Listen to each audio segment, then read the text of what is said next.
Well, it's Tuesday, and you all know what that means. As you all know, NXT had their go home show before No Mercy, so a lot of things could happen when we go there. Now, as you know, Kelani Jordan will face an opponent that Wendy Chu has assigned to her, since we now know she's making a play for the North American Women's title. So we will see what happens until then. Ethan Page, as you know, has been complaining and bitching about the fact that he's facing a TNA guy while Ava Reigns is not having it. But some things has happened, and but Joe Hendry decided to have a little concert for everyone. We even got a very interesting matches between the No Quarter Catch Crew and, of course, the D'Angelo family, and plenty other things as well. But first things first, we're going to be reviewing two events that took place this past weekend. The first one is from Sendai Girls. They were at the Sendai Pit, but the main event features our crowning Sendai Girls World Champion Saori Anou making her first defense against Dash Shizako. So as you know, after of course Saori Anou defeated Amika Iwata, Dash made the initial challenge, and then of course it happens. But the real question is, will Dash reclaim this belt back to Sendai, or will Saori Anou will reign supreme? Well, we'll see what happens. And then of course we got ChocoPro with some very interesting matches. We have the return of Shin Suzuki. As you all know, he was out of action for almost a year after injuring himself last year, but he ends up in an exhibition match. We had a very straight up match, and also a battle royal match as well. And then we cap up with some news updates to give you guys developments on what's been happening in the world of pro wrestling, such as, of course, any wrestlers leaving the promotion, signing with new companies, the whole 9 yards. So, let's get ready for another episode of the Deleted Wrestle Zone.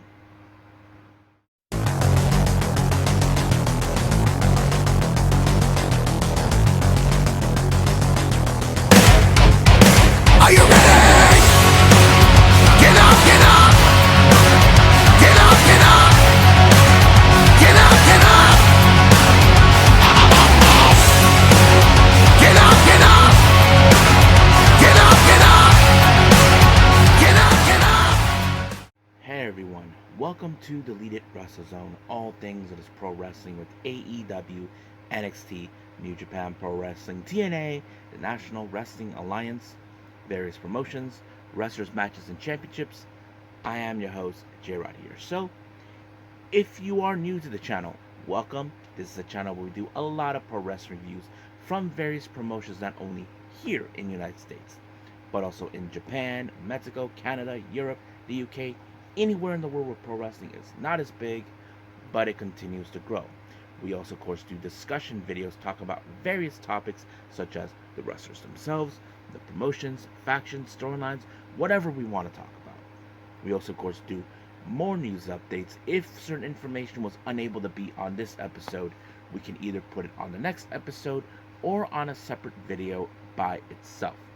We got real-timing news updates to keep you guys on alert if something has happened in the world of pro wrestling that needs to be addressed ASAP. We also, of course, got the Unagi Sayaka Watch and various other cool wrestling content as well. So if you like what you see, please subscribe to us. So click on that subscribe button. You'll be getting a lot of daily reviews and other cool wrestling content as well. But if you like this episode, please give us a like on the like button or a nice comment in the description down below. Now, all introductions are said. I believe it's time to full speed ahead, Captain. So, let's begin with our very first review, and this one is from the Yoshi promotion, Sendai Girls.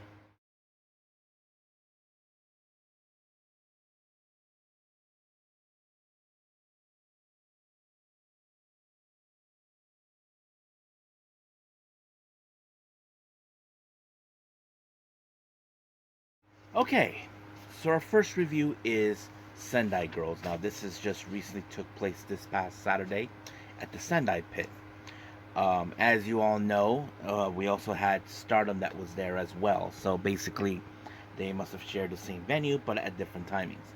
Now, I did mention that Natsuko and Tam were not present during the Blue Star matches due to the fact that Saori Anou was here. But we'll get to that. Now, of course, we had Meiko Satomura, the founder, and of course, the booker of Sendai Girls, give her little talks. I don't know what she talked about, but let's get the show on the road. Our first match we have, of course, is Honoka coming all the way from Pro Wrestling Wave. She takes on Yuna. Of course, Yuna is still a rookie. She is still learning as she goes.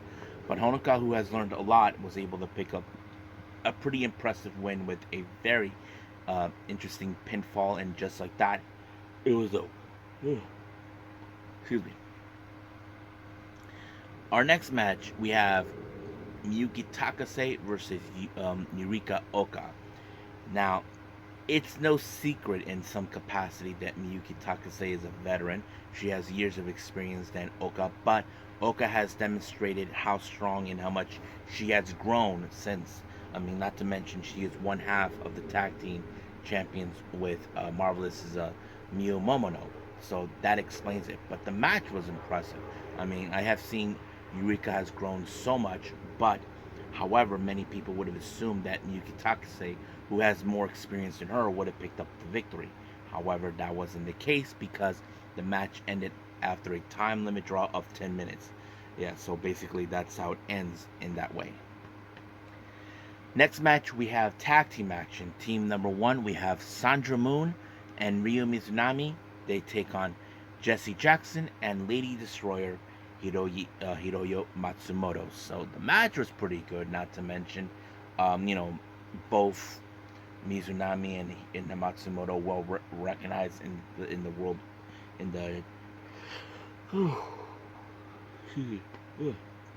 in the entire Yoshi scene.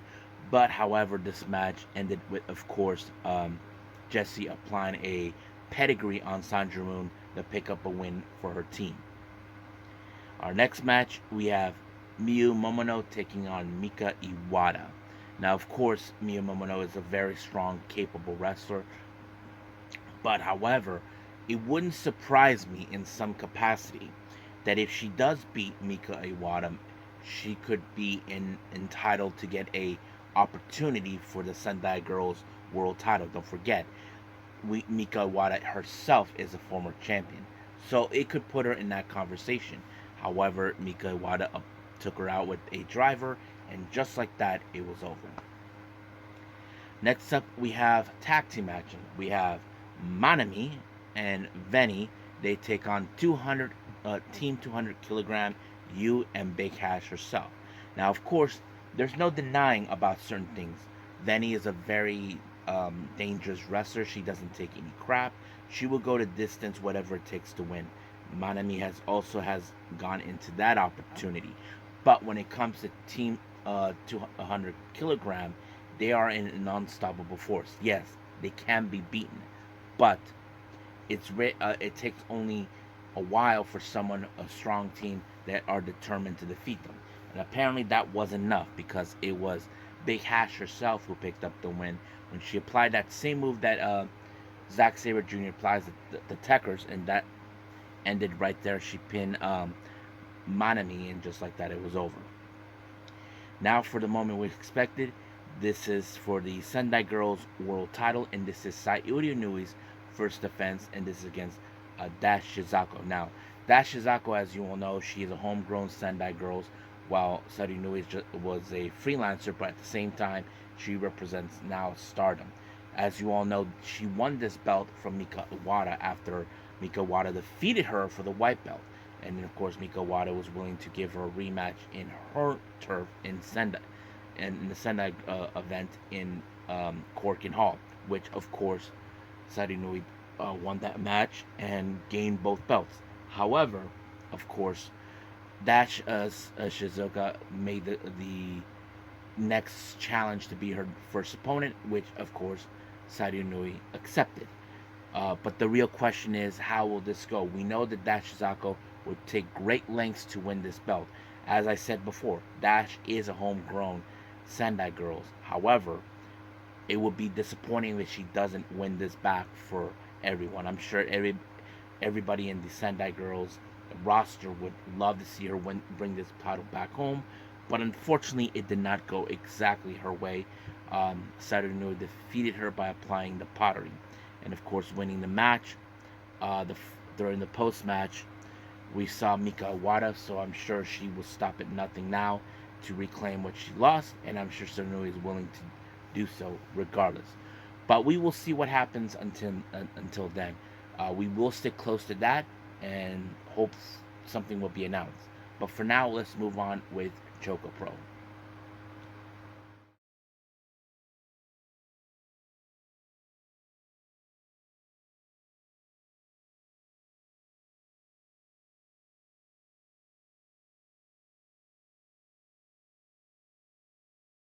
Okay, ChocoPro 390. Now, of course, Balinaki opened up the show, but the show itself was a lot more different than we expected. I did mention the return of Shin Suzuki. Now, if you guys remember, I think was it last year or so, he injured himself during a ChocoPro show. He and Shonshiru were in fact the Asian Dream Tag Teams champions, but due to the nature of Shin's injury, they had to relinquish the belts, which was a hard decision. Now, over time, we have seen Shin appear in various times, just helping out either in Baka Gaijin and Friends, which is Chris Brooks' produced show, or the Choco Pro show. He hasn't done like how to say help out with either ring announcing or the camera, that sort of thing. But he has participated in Jonkin tournaments at some point, which of course was not a big deal as long as physically he's not ready to do physical work. But I have to say, having him do an exhibition, I think it's kind of like a way to get him back on his feet and get his feet wet again, knowing that he's been gone for a while. And his opponent was none other than Masahiro Takanashi, who he had looked up to. Uh, I have to say it was a better choice because, Masahiro Takanashi finds him annoying sometimes, but he understands that what better way to do that. And unfortunately, this exhibition match only lasted up to 3 minutes, but no one picked up a win. So I have to say he did pretty well. Hopefully he is 100% well. I hope he takes it easy, but we'll see what happens. Now, our next match, we have Mi Yatsuba and Mei Suruga teaming up, Master and Student teaming up, facing against the most temper tantrum tag team, uh, Masahiro Takanashi and Emi Sakura. Of course, it's no secret about these two guys. About, of course, Emi being Mei's teacher, because Emi Sakura can't stand how her students are now successful in every way possible. But of course, Mia actually was able to pick up a pretty good decency. I mean, she has shown how strong she has been since she debuted, and I have to say, she has grown so much. She is yet to pick up the biggest victory of her career just yet, but unfortunately, that wasn't today because she ended up being double teamed by both Masa and Emi, and she got pinned by Masa, and just like that, it was over. Now, our next match is a battle royale. Basically, we had many people, so here's who was involved: Nonaka Seto, Chiko Shikawa, Hiroyi Yawada, Sayaka Obihiro, Dr. Gore, JDL, Tokiko Kihara, Shivam, Saki, and Mei Suruga. So those were the people that are involved. Now, this is how the order was removed. First, it was Nonaka and Hiroi that were eliminated. Then Dr. Gore, Tokiko, uh, JDL, Chi, Shivam, uh, and then Mei Suruga, and the person who won is Saki. So yeah, Saki picked up the win when she defeated what was it? Uh, yeah. So basically, she used the Koala Basta to pick up the win. So it was pretty good. So anyway, now for our Jonkin tournament. Well, I was hoping at the end it was going to be Shivam because, Shivam, we rarely see him in ChocoPro. He comes all the way from Thailand, but it was Tokiko that picked up the win, so he was the runner-up. So a pretty good show, not to mention. But I was just happy that Shin Suzuki is back. I hope he takes it easy, knowing he injured himself. I don't know the circumstances of how bad his injury was, but it's great to see him back. So we're also set for another ChocoPro show at some point, and also the next Got to Move show. But for now, we'll just leave things as that is. We'll move forward with our next and final review, NXT.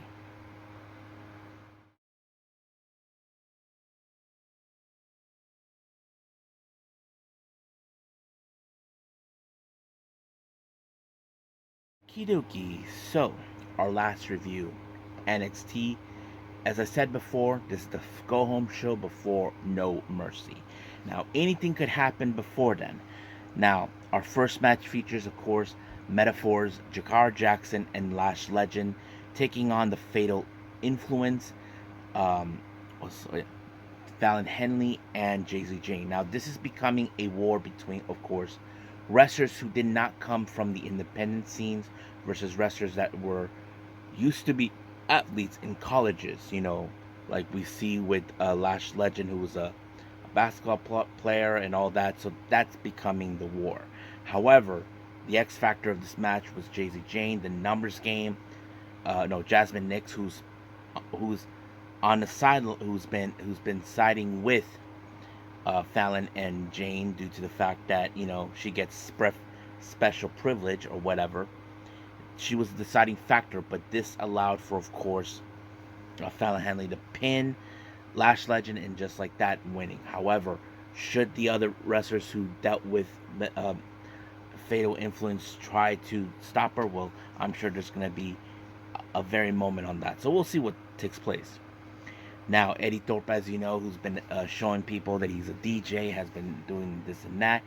Many of his lady friends were there, but Adonis, who's been trying to hook up with these ladies, thought that he was gonna do something. But however, the shift focus after, of course, Brooks Jensen attack Edris Enofe after what happened to Sean Spears. Later on, Brooks Jensen will deal with Malik Blade as well. Now, our next match, we have Carmen Petrovic getting a bit of a payback to Izzy Dame. Now, those who've forgotten, before that 6-woman gauntlet match took place last week, Carmen Petrovic had an opportunity to participate, but Izzy Dame, who's been complaining and bitch about the fact that she thought by taking her out, she gets in. However, Brinley Reese was the one who got the opportunity. But Carmen Petrovic was the only one who decided to get a little payback, and she did. Izzy Dane had this match won, but she pulled up a roll, and just like that, it was over, and she hightailed out of it knowing that Izzy Dane will go on her temper tantrums. Now, of course, we are going to see a 6-person mixed tag match. Of course, the D'Angelo family and No Quarter Catch Group. But before anything's happened, 2 guys came looking for the Don and tell him that there's a situation. But of course, he just told them not now. But we'll get to that match in a bit. Now, Sarah conducted an interview with Jada Parker. As you know, Jada Parker is one of those wrestlers who has been making an impressive timing in her tenure with NXT. But however, Roxanne Perez doesn't believe that she is on her level. She doesn't believe that she will ever beat her for the belt. But however, Jada Parker just gave her a little bitch slap to show her that she is wrong. But we'll see what happens. Now into our mixed tag match, we have the D'Angelo family. Andrea Rizzo, Luca Crucifino, and Stacked, along with Don on by their side. For No Quarter Catch Crew, we have Ren Sinclair, Miles Bourne, and Charlie Dempsey. Now, things were going normal for a little while until those 2 guys once again disturbed the Don, telling him that there's a situation that he needs to be dealing with, knowing too well he has to focus on his team, but he immediately left. Nobody knew what was going on. But meanwhile, while in the ring, we've been seeing some very interesting moments taking place. But however, of course, No Catch Crew attacked Stax' knee, knowing that was a weak spot, and that was very smart. But however, there was a great moment of teamwork coming from the D'Angelo family. It was Rizzo took out Ren Sinclair, and of course, the double team on Miles Bourne and then Luca Crucifino picking up the win. Now, many of you may ask, where did the Don go? Well, later on, they did show him. He went back to the restaurant because apparently he had a very unexpected visitor, and that person was Obafemi. Now, remember, Obafemi felt disrespected that D'Angelo got involved in his little promo, and then he did the same thing to him. So basically, there's that. So there's like building up that tension of it, but we'll see what happens at No Mercy. Now, during an interview with Kelly, she talked to Pete Dunne talking about Trick Williams. As you know, Trick cost him an opportunity for the NXT title, but he still say that he will deal with them next week. So basically, he will not be in a match with them at No Mercy. So that's been clarified. Now, Ethan Page has been complaining towards Ava about the situation about Joe Hendry. As you know, he feels that he feels that the NXT belt should not be defended against a guy from another company. He feels that's disrespectful and all that. So Ava Reigns is trying to reason with him, but to no avail. Now, we did get a face-off between Zachary Wentz and Wesley, so that was it. So basically, they were calling them out, they were calling each other out on certain situations. But of course, Wes is telling him that he will always be a WWE superstar while he's a TNA wrestler. So we'll see what happens at No Mercy. Now, Trick Williams was making his way out until he runs into Joe Hendry and tells him thank you for helping out. But he did state it that if he wins the NXT title, he will give the first title shot to Trick Williams, and he knows that that's a good year because Ethan Page has been ignoring the fact he does get a rematch clause. So we'll see where that goes there. Now, Kelani Jordan has been the target of Wendy Chu for quite some time, attacking her in left and right. But however, she said that she had an opponent that she will dealt with before that. However, that opponent was someone who was told that she would be there, but I didn't expect that it was for this purpose. It was Rosemary from TNA. So basically that pretty well sums it up. But however, Kelani Jordan knew what was coming. She knows exactly the type of thing she has, the situation she's in. But however, she was able to succeed in getting herself out of this by applying the leg split moonsault. So, nonetheless, it did pretty well. But however, post-match, Wendy Chu once again put her in the chokehold, and just like that, it was just going in that direction. So we'll see what happens at No Mercy. Now, of course, Ora Mensa was chilling out with the rest of Metaphor. Once again, Lexis King sticking his nose where it doesn't belong, trying to bring people down, thinks he can do whatever he wants. He got into a brawl with, of course, Ora Mensa. So we'll see what happens. Now, Chase U, as you know, they're celebrating about the fact they won the NXT Tag Team titles and all this. They were doing like a bit of a seminar until they were interrupted by Nathan Frazier and Axiom, who will get the rematch. So we'll see what happens until then. Now, I did mention Brooks Jensen, in the other hand, attacked Edris Enofe, and Malik Blade will get somewhat a measure of revenge, but apparently it was to no avail. He lost to, of course, Jensen with the elbow drop, and just like that, it was done. Now, Sarah conducted an interview before his match. Javon Evans faces against Joe Coffey. As you know, Joe Coffey and the rest of the Gallows boys have been targeting the rookies as well. Nothing similar like the Fatal Influence, but they just feel that it doesn't matter if you're a wrestler or not. The rookies are a problem. But we'll see. Now, Hank and Tank are talking about who will win, who is going to walk out between Joe Hendry and Ethan Page, while they were interrupted by OTM, telling these guys, like, they're calling them pair losers because they never had tag team belts. Well, speaking of that, where OTM never actually won the tag team belts, so they're going to deal with them soon enough. So I'm looking forward to that. Now, Javon Evans faces against Joe Galli, but however, Evans had no chance in hell in this match, knowing to the fact that there was the number games, Gallows was going to get involved, but it was the fest for the bells that sealed the deal for Joe Coffey, and just like that, it was over. Now, before the show ended, Joe Hendry did a concert saying all this about Ethan Page, how much he sucks.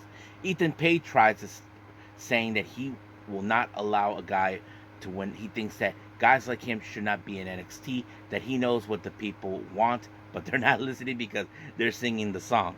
However, Ava Reigns made a very surprising thing. Apparently, it's no secret that Ethan Page likes to mess around with the ref. Well, he got a special guest referee, and that special guest, it's none other than Whoop That Trick. That's right, Trick Williams. And then, of course, we get a little preview of what's going to happen at No Mercy. However, Pete Dunne, he, on the other hand, he still has sights set on Trick Williams, so we'll see what happens until then. But for now, we'll end things right here with, of course, with our reviews and move on to our last and final thing, and that is, of course, news updates.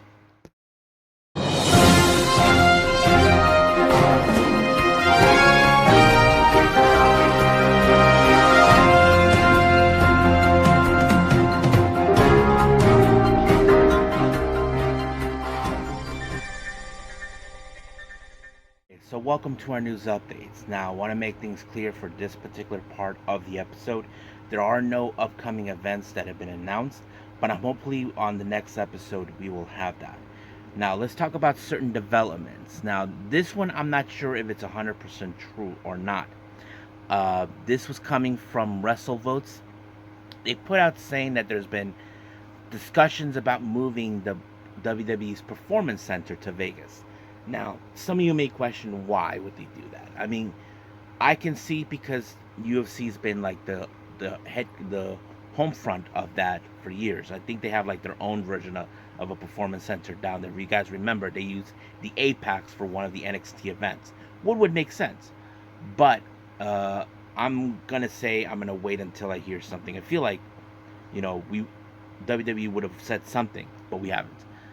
But if they are moving to Vegas, I can say this, that's a good thing for them in some capacity. We know they have done tryouts in Vegas in the past before, but we'll see. Now, Roxanne Perez put something out very interesting. Now, some of you may get a different opinion. She was asked, who does she think is going to be part of the next generation of Four Horsewomen? And she obviously put herself, Cora Jade, Indy Hartwell, and Lyra Valkyria. Now, someone did comment that they are missing out Tiffany Stratton. I would say so, yeah. But we'll see. Someone put this on the Wrestling Purist, a news outlet based out of the UK. Put something very interesting that's kind of, I don't know if you guys want to see it or not. You guys saw Will Ospreay in his Assassin's Creed getup this past Sunday and All In. Well, this is where things interesting. He said, why not have a match against CML's very own Templario, which of course means Templar. So put the international title on the line against them. I mean, that's not a bad idea. Like, play out the story, the Assassins versus the Templars. I mean, that would be something interesting to watch. But I don't know if Will Ospreay or Templario have been paying attention, but I would like to see it. Now, speaking of All In, we all saw certain things that happened. Well, Booker T gave his honest opinion about, of course, one particular wrestler who made his debut, Ricochet. Now, this is what he had to say. Let me pull it up real quick. This is what he said. I'm glad to see Ricochet have a soft landing. The kid can work, man. He's definitely an extraordinary talent. Definitely next level talent. I just feel like he fits whole lot better in AEW system, better than WWE system. But he got a chance to do WWE thing, and that thing a lot of guys wonder about that he haven't got to do in WWE. WrestleMania week, all that stuff. He's gotten the chance to experience all kinds of stuff several times. So for him actually move to the next level, it's not as hard at all.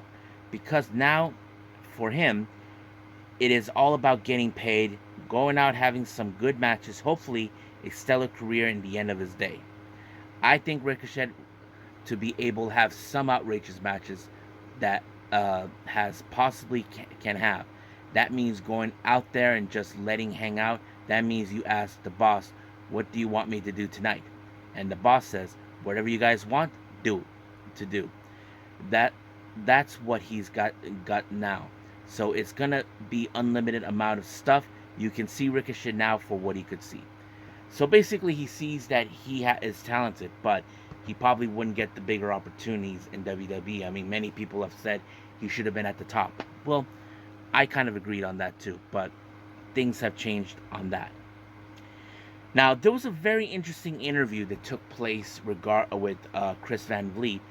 He interviewed Jesse Ventura about Hulk Hogan, about, will he bury the hatchet with him? He said that he betrayed him. Now, some of you may ask the question, what was the real betrayal? Now, I wasn't aware of that. Now, if some of you have been aware of this history between Jesse Ventura and Hulk Hogan, just leave a comment below and try to see if this is 100% true or not. And this is what he said. Jesse Ventura believes that Hulk Hogan betrayed him because of an incident during Ventura's time in World Wrestling Federation. The story revolves around Ventura's attempt to form a wrestlers' union in the late 1980s. Ventura was advocating for wrestlers to unionize in order to secure better working conditions, benefits, protection. During this time, Ventura discussed the idea to various wrestlers in the locker room, including Hulk Hogan.